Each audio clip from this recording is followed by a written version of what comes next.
നിയമസഭാ ഉപതെരഞ്ഞെടുപ്പിൽ യൂത്ത് കോൺഗ്രസ് സംസ്ഥാന അധ്യക്ഷൻ രാഹുൽ മാങ്കൂട്ടത്തിലിനെ സ്ഥാനാർത്ഥിയാക്കാനുള്ള നീക്കത്തിനെതിരെ പാലക്കാട് DCC ജില്ലയ്ക്ക് പുറത്തുനിന്നും സ്ഥാനാർത്ഥി വേണ്ട എന്ന DCC യോഗത്തിൽ പ്രമേയം അവതരിപ്പിച്ചു.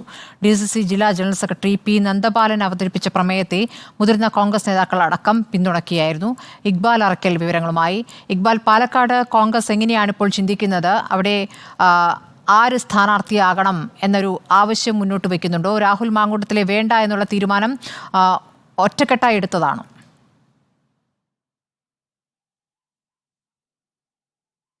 സ്മൃതി, ഈ പാലക്കാട് നിയമസഭാ ഉപതെരഞ്ഞെടുപ്പിൽ നേരത്തെ തന്നെ രാഹുൽ മാങ്കൂട്ടത്തിലായിരിക്കും സ്ഥാനാർത്ഥി എന്ന രീതിയിലുള്ള അനൌദ്യോഗിക വിവരങ്ങൾ പുറത്തു വന്നിരുന്നു. ഷാഫി പറമ്പിൽ ഉൾപ്പെടെ പാലക്കാട് എത്തിയപ്പോൾ ഇതുമായി ബന്ധപ്പെട്ട സൂചനകളും നൽകിയതാണ്. ഇതിന് പിന്നാലെയാണ് രാഹുൽ മാങ്കൂട്ടത്തിലിനെ പോലെ ജില്ലയ്ക്ക് പുറത്തു നിന്നുള്ള ഒരു നേതാവിനെ പാലക്കാട്ടേക്ക് എത്തിച്ച് മത്സരിപ്പിക്കുന്നതിൽ ജില്ലയ്ക്കകത്തുള്ള നേതാക്കൾ എതിർപ്പ് പ്രകടിപ്പിച്ചത്. കഴിഞ്ഞ ദിവസങ്ങളിൽ ജില്ലാ നേതൃത്വം KPCCയെ ഇത് സംബന്ധിച്ചുള്ള വിവരങ്ങൾ അറിയിച്ചിരുന്നു.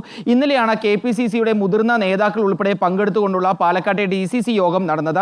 ഇതിനിടയിലാണ് പാലക്കാട് DCC ജനറൽ സെക്രട്ടറിയായ P.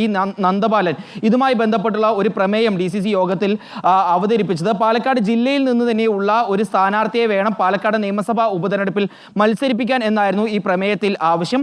ഈ പ്രമേയം അവതരിപ്പിച്ച ഉടൻ തന്നെ ജില്ലയിലെ മുതിർന്ന നേതാക്കളായിട്ടുള്ള CP മുഹമ്മദ് ഉൾപ്പെടെയുള്ള ആളുകൾ ഈ പ്രമേയത്തെ അനുകൂലിച്ചുകൊണ്ട് ചർച്ചയിൽ സംസാരിച്ചു എന്നാണ് പുറത്തുവരുന്ന സൂചനകൾ. പാലക്കാട് DCC പ്രസിഡന്റായ A. തങ്കപ്പൻ ഉൾപ്പെടെ രാഹുൽ മാങ്കൂട്ടത്തിലെ ഈ സ്ഥാനാർത്ഥിത്വത്തിനെതിരെ നേരത്തെ പരസ്യമായി തന്നെ KPCCക്ക് വിവരങ്ങൾ നൽകിയിരുന്നു. രാഹുൽ പാലക്കാട് വന്ന് പ്രവർത്തിക്കുന്നത് തങ്ങളുടെ ആരുടെയും ഇച്ഛപ്രകാരമല്ല അല്ലെങ്കിൽ ഇഷ്ടപ്രകാരമല്ല എന്ന രീതിയിലുള്ള പ്രതികരണങ്ങളെല്ലാം മുമ്പ് തന്നെ പാലക്കാട്ടെ DCC നേതൃത്വം നൽകിയിരുന്നു.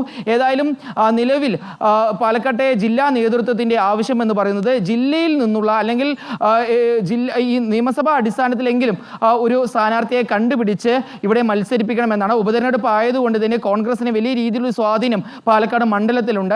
ഇക്കഴിഞ്ഞ ലോക്സഭാ തെരഞ്ഞെടുപ്പിൽ വോട്ട് ഷെയർ വർദ്ധിപ്പിച്ചതും അതുപോലെ തന്നെ ഭരണവിരുദ്ധ വികാരം ഉള്ളതുകൊണ്ട് തന്നെ ഇത്തവണത്തെ ഈ ഉപതെരഞ്ഞെടുപ്പിൽ കോൺഗ്രസ് വിജയിക്കുമെന്ന രീതിയിലുള്ള ഒരു കണക്കുകൂട്ടലാണ് ജില്ലാ നേതൃത്വം ഉള്ളത്. അതുകൊണ്ട് തന്നെ ജില്ലയിൽ നിന്ന് ഒരു സ്ഥാനാർത്ഥി വേണമെന്നാണ് പ്രവർത്തകരുടെ ഒരു പൊതു അഭിപ്രായം എന്ന് പറയുന്നത്. മുസ്ലിം ലീഗിനും ഇതുമായി ബന്ധപ്പെട്ടുള്ള ഒരു അഭിപ്രായമുണ്ട്. അവർ പറയുന്നതും ജില്ലയിൽ നിന്നുള്ള ഒരു സ്ഥാനാർത്ഥി തന്നെ വേണം എന്നാണ്. ജില്ലയ്ക്ക് പുറത്തുനിന്ന് സ്ഥാനാർത്ഥികളെ എത്തിക്കുന്നു. അതുപോലെ തന്നെ ഗ്രൂപ്പ് ഒരു പിന്തുടർച്ച അവകാശം പോലെ ഗ്രൂപ്പിലുള്ള ആളുകൾക്ക് വേണ്ടി ഇത്തരത്തിൽ സ്ഥാനാർത്ഥികളെ പുറത്തുനിന്ന് കണ്ടെത്തുന്നത് ശരിയായൊരു നടപടിയല്ല എന്നും മുസ്ലിം ലീഗിന്റെ ജില്ലാ നേതൃത്വം കഴിഞ്ഞ ദിവസം കോൺഗ്രസ് നേതൃത്വത്തോട് പറഞ്ഞിട്ടുള്ള കാര്യമാണ്. ഏതായാലും രാഹുൽ മാങ്കൂട്ടത്തിൽ പാലക്കാട് മത്സരിക്കുമെന്ന വിവരങ്ങൾ പുറത്തു വന്നതിന് പിന്നാലെയാണ് ഇത്തരത്തിൽ ജില്ലയിൽ നിന്നുള്ളൊരു സ്ഥാനാർത്ഥി തന്നെ വേണമെന്നൊരു ആവശ്യം പാലക്കാട് ജില്ലയിലുള്ള കോൺഗ്രസ് നേതാക്കൾ ഉയർത്തിയിട്ടുള്ളത്.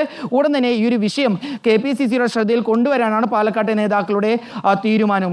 ശരി, ഇക്ബാൽ അറക്കലാണ് വിവരങ്ങൾ നൽകിയത്. പാലക്കാട് കോൺഗ്രസ് സ്ഥാനാർത്ഥിയായി ഇപ്പോൾ രാഹുൽ മാങ്കൂട്ടത്തിലെ പേര് ഉയർന്നു കേൾക്കുമ്പോഴാണ് ജില്ലയിൽ നിന്നു തന്നെ ഒരു സ്ഥാനാർത്ഥി വേണമെന്നുള്ള ആവശ്യം അവിടെ കോൺഗ്രസും മുസ്ലിം ലീഗും ആവശ്യപ്പെടുന്നത്.